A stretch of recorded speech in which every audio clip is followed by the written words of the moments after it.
The Beverly Hills Hilton's grand ballroom sparkled with the familiar intensity of Hollywood's elite gathering for the annual Golden Globe Awards afterparty.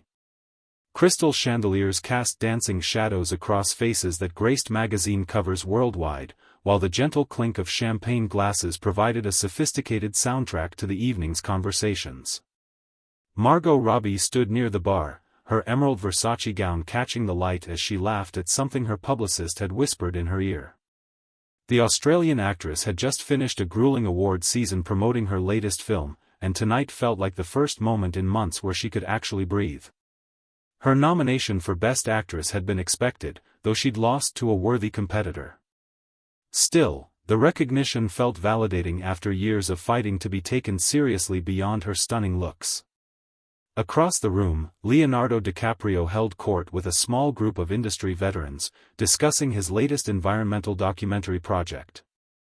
At 50, Leo had evolved from Hollywood's golden boy into one of its most respected actors and passionate activists. His commitment to environmental causes had only intensified with age, and tonight he wore his dedication like a badge of honor alongside his perfectly tailored Tom Ford tuxedo. The party hummed with the usual mix of genuine celebration and calculated networking. Agents whispered deals into phones tucked discreetly behind potted orchids, while stars posed for carefully orchestrated, candid photos that would appear in tomorrow's entertainment blogs. It was Hollywood in its natural habitat, beautiful, ambitious, and always performing. James Morrison, a veteran entertainment journalist known for his sharp tongue and controversial questions, had been circling the party like a predator seeking the perfect sound bite. His reputation preceded him. He was the type of reporter who could turn a casual comment into a week-long news cycle. Tonight, he spotted his target. Leo. Morrison called out, approaching with his characteristic smile that never quite reached his eyes. "Can I steal you for just a moment? I have a few questions about your upcoming projects." Leonardo, ever gracious despite years of media training, nodded politely. "Of course, James. What would you like to know?"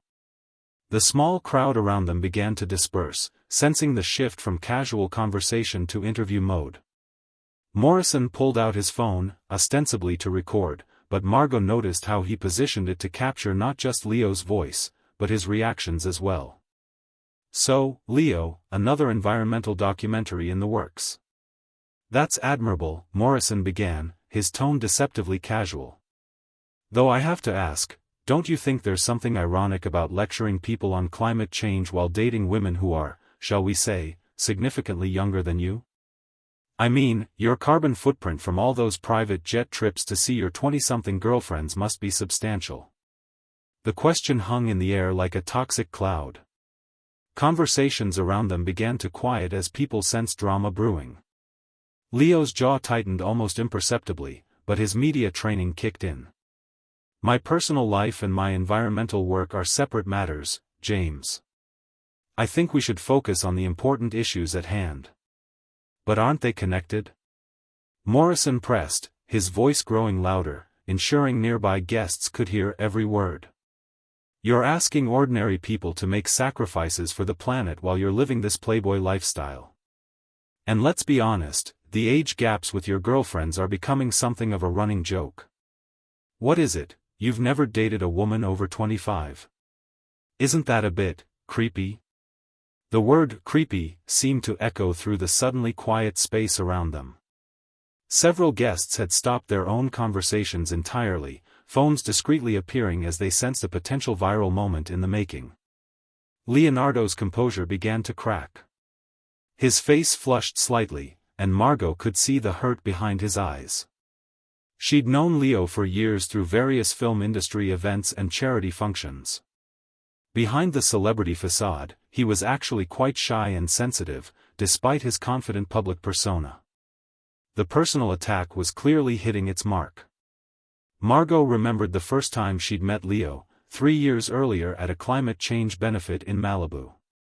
She had expected to encounter the typical Hollywood playboy the media portrayed, but instead found herself in deep conversation with someone who spoke passionately about coral reef destruction and carbon emissions.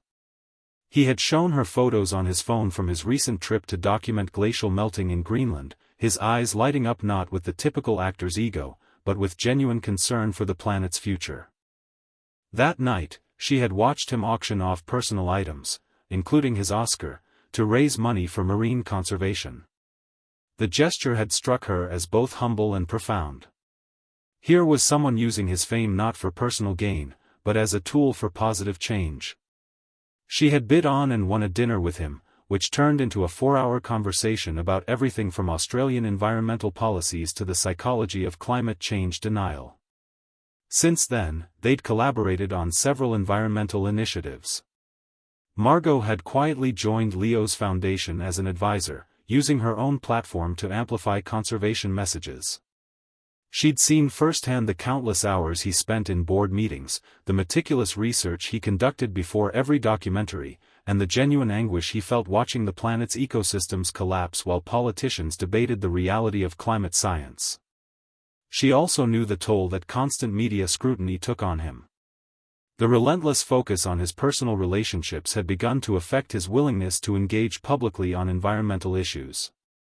He'd confided to her just last month that he was considering stepping back from public advocacy because he felt the gossip was overshadowing the message. The thought of losing such a powerful voice for environmental causes because of tabloid journalism made her blood boil. "I don't think my dating life is really relevant to," Leo began, but Morrison wasn't finished. "Come on, Leo. You're practically a meme at this point. Leonardo DiCaprio's girlfriend gets older, he stays the same age. Don't you see how that undermines your credibility as an environmental advocate?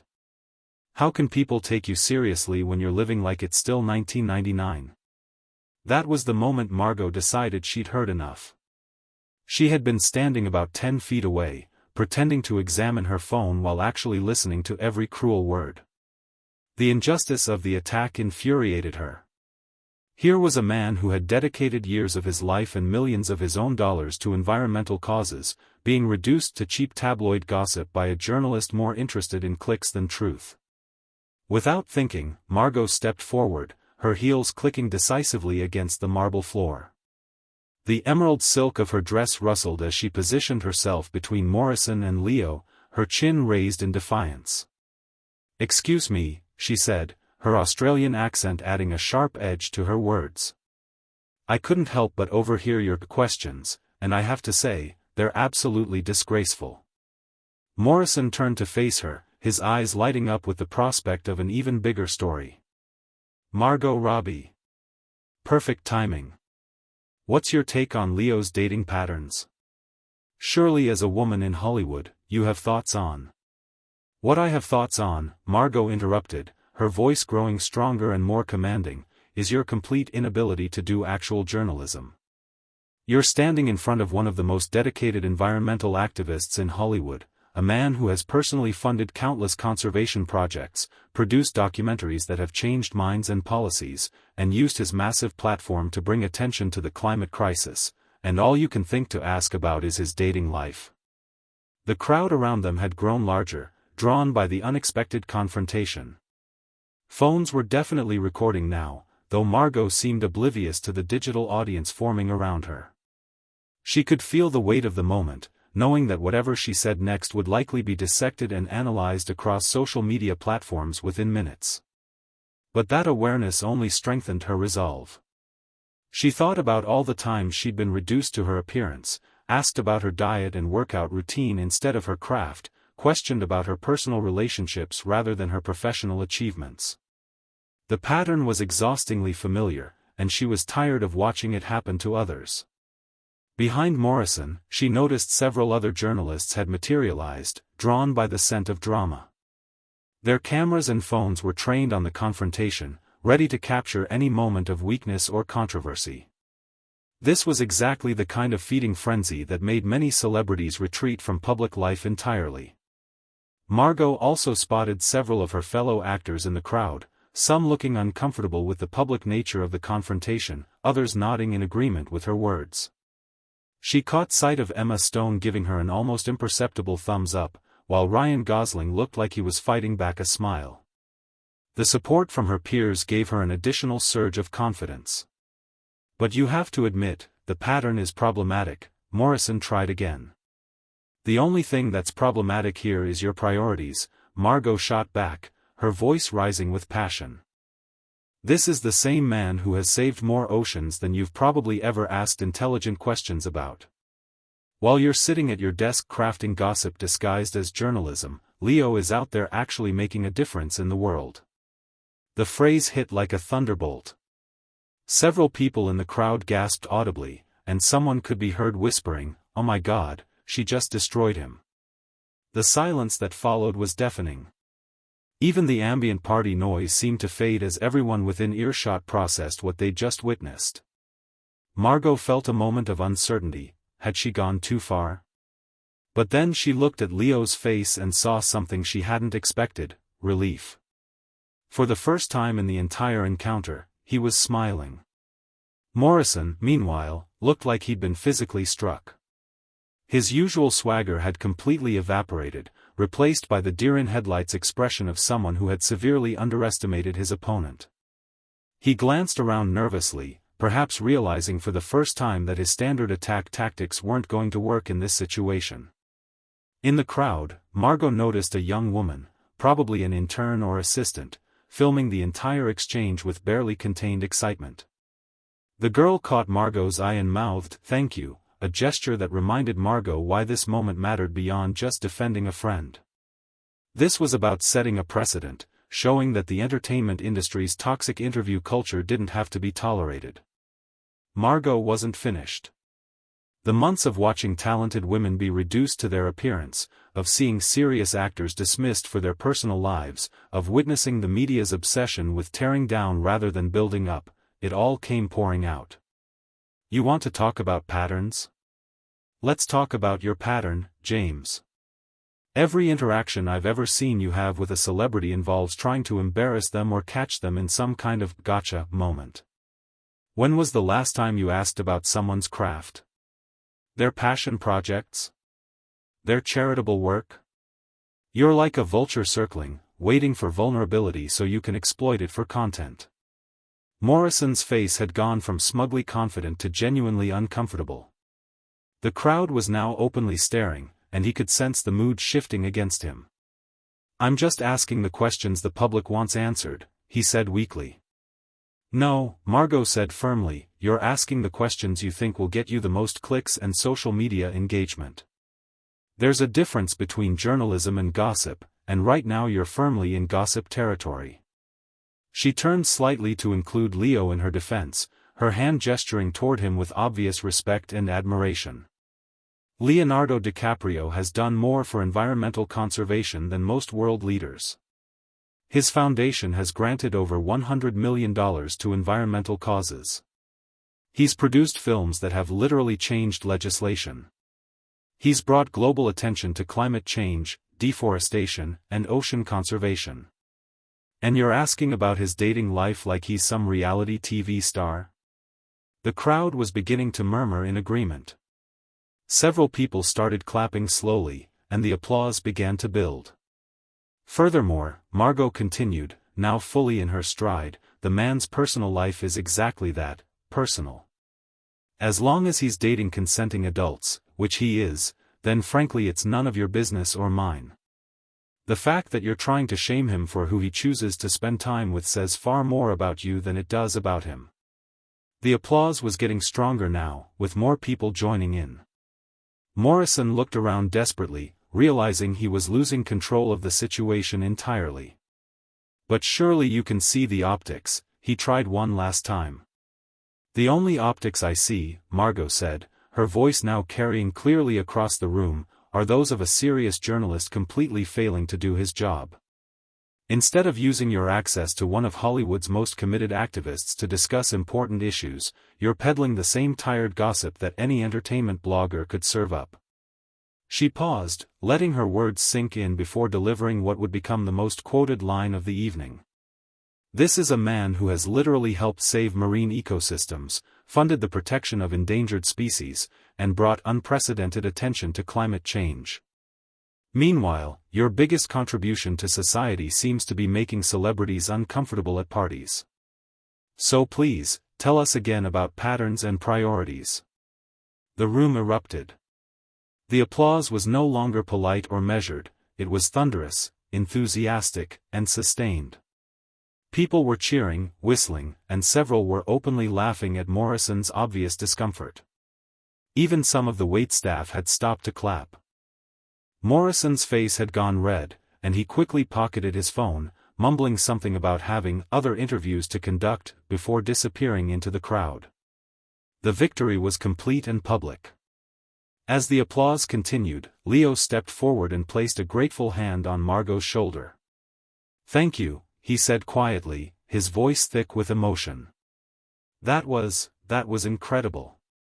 The moment felt surreal to both of them. In an industry where genuine emotion was often hidden behind carefully crafted public personas, the raw authenticity of the exchange had created something rare and powerful. Around them, the party continued, but there was a noticeable shift in energy. Conversation seemed more animated, more purposeful, as if Margot's words had given everyone permission to speak more honestly. Several industry veterans approached them, sharing their own stories of media harassment and expressing gratitude for someone finally calling it out so publicly. A prominent director pulled Margot aside to tell her about a documentary project focused on environmental journalism, suggesting they should talk soon. Even some of the younger actors thanked her for modeling how to stand up to bullying disguised as journalism. Leo found himself surrounded by people who wanted to discuss his actual work for the first time in months. A producer approached with questions about his latest documentary, while a tech entrepreneur expressed interest in funding his next conservation project. It was as if Margot's defense had given him permission to be seen as more than tabloid fodder. "I have to ask," Leo said to Margot during a brief quiet moment, "where did that come from?" "I mean, I'm grateful, but that was fierce." Margot laughed, some of the adrenaline finally wearing off. "I guess I'm just tired of watching good people get attacked for cheap entertainment. Plus, I know how much your environmental work means to you." It felt wrong to let him diminish something so important. "It means everything," Leo replied earnestly. "Sometimes I wonder if it's worth it, if anyone actually listens, or if they just see me as some celebrity trying to feel important. What you did tonight, it reminded me why I started this work in the first place." Their conversation was interrupted by a young climate activist who had somehow gained entry to the exclusive event. She approached nervously, clutching a worn copy of one of Leo's documentary films. "Mr. DiCaprio," she said, her voice shaking slightly, "I'm sorry to interrupt, but I wanted you to know that your film about ocean acidification changed my life. I'm now studying marine biology because of what I learned from your work. And Ms. Robbie," she turned to Margot, "what you just did, that's what standing up for what matters looks like." The girl hurried away before either could respond, but her words lingered. It was a reminder that their actions tonight would ripple far beyond the confines of this exclusive party. Margot turned to him with a warm smile, the fierce advocate melting back into the gracious colleague. Someone had to say it. "I'm just tired of watching good people get ambushed by bad journalism." The crowd began to disperse, but the energy remained electric. People approached Margot throughout the rest of the evening to congratulate her on what they were already calling the takedown of the year. Videos of the confrontation would indeed go viral within hours, with hashtag Margot's defense trending worldwide by morning. But in that moment, as the applause finally died down and the party resumed its normal rhythm, Margot felt something more valuable than viral fame. She felt the satisfaction of standing up for someone who deserved better, of using her platform for something meaningful, and of proving that sometimes the best response to cruelty is fierce, articulate kindness.